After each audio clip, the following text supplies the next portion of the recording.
Are you tired of the dust bunnies in the corners of your drawers? Wouldn't it be easier to carry just one club around on the golf course? Would you like to cut down on the number of trips to the refrigerator to get that second or third glass of milk?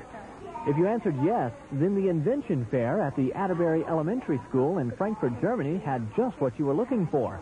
About 100 students displayed their latest creation, along with an advertisement for selling their wares. Some students were on hand to demonstrate their invention.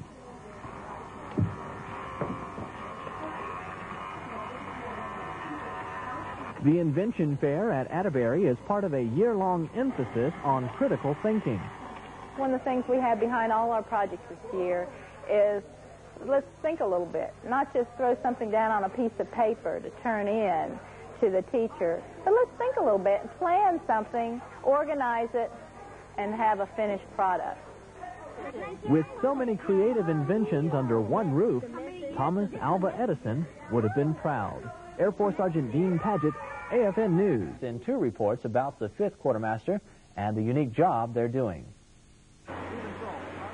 The business of airdrop is done by the book, but with the constantly changing parameters of Operation Provide Promise, the book is being rewritten. Since its start, the 5th Quartermaster Detachment has implemented over 300 changes. Because the numbers that we have to produce, keep increasing, so we've got to come up with a better way to skin the cat, so to speak, and the guys are really doing it. It's been nearly 12 months of continuous rigging for the soldiers of the 5th Quartermaster Detachment, and as they get near to their 1-year anniversary date, USWR's riggers continue to refine their methods. Their latest tool are these new G12 cargo chutes. They measure 120 feet from tip to top, and they carry twice the load, nearly 3,000 pounds.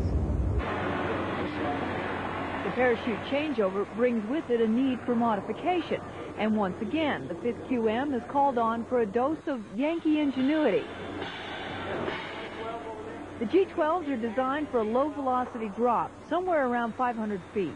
Airdrops for Provide Promise start their descent at 10,000 feet. To make the 64-foot diameter parachute handle the high-velocity drop, the riggers lace up the opening to a much smaller 16-foot diameter.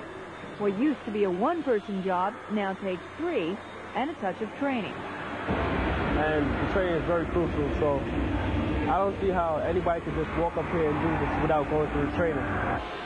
The modification is a simple one, but tedious.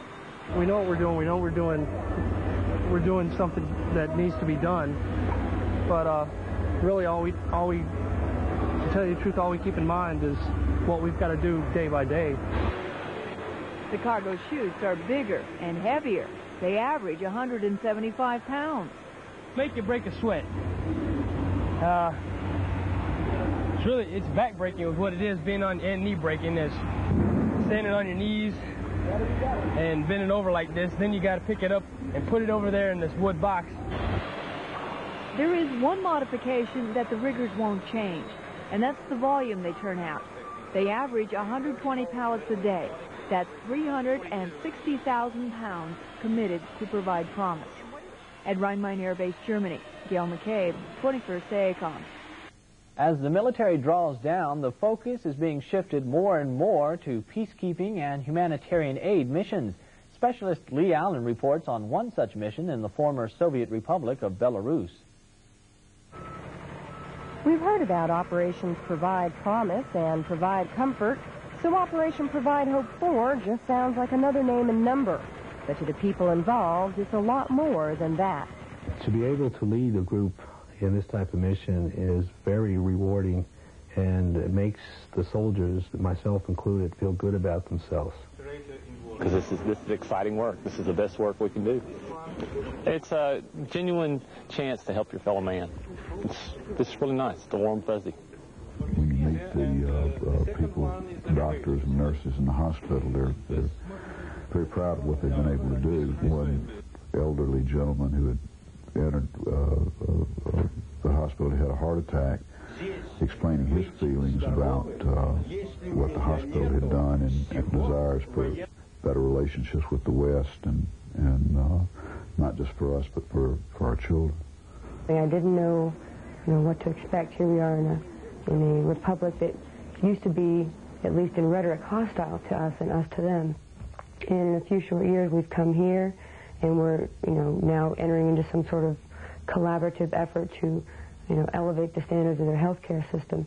And I enjoyed meeting them very much, and I really enjoy coming back when we have the equipment with us to install it for them and then teach them how to use it, because they seem very receptive and very much willing and wanting to learn about the equipment and the supplies that we're going to be bringing. More importantly, it's not only the equipment and the supplies that are being delivered to us, it's a demonstration of a friendship across the country of another country which is ready to help us. And it's especially important because of many years of a cold relationship between our two countries. And then there are some things that need no translation at all. Thank you. Reporting from Minsk in the Republic of Belarus, I'm Specialist Lee Allen, AFN News. The team is now in the United Kingdom, where they're packing up the equipment and supplies to be shipped to Belarus.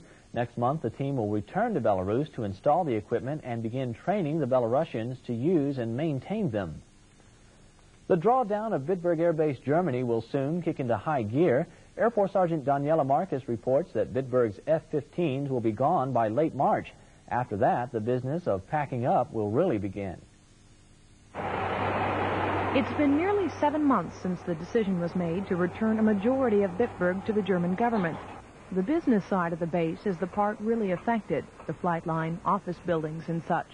But while much has been done to prepare for the September return, those preparations haven't made an obvious difference yet in Bitburg's day-to-day operations. But a lot of things have happened. If you drive around the base anywhere and look to see things that's substantial that have moved, you won't. If you look inside the offices, you'll see a lot of things have happened. Limited preparations will continue for a couple more months. It won't be until after the flying mission leaves that the real work begins. The 22nd of March is when the final 3 aircraft will leave Bitburg, and I think within the next week after that, you'll see a lot of people without really anything to do, except for cleaning up their buildings, moving their equipment out. A variety of equipment, furnishings, and other materials have already been turned in. Literally by the ton, by the truckload. And our objective is to try to reutilize it first. Secondly, then we try to donate it. And thirdly, it goes to sale. The people at Bitburg who remain after the planes are gone are going to have their hands full. They'll have only 6 months to finish preparing the buildings, shipping the equipment, and moving themselves before the end of September, when most of the base is turned over to the German government. Sergeant Daniela Marcus, Air Force News, Bitburg Air Base.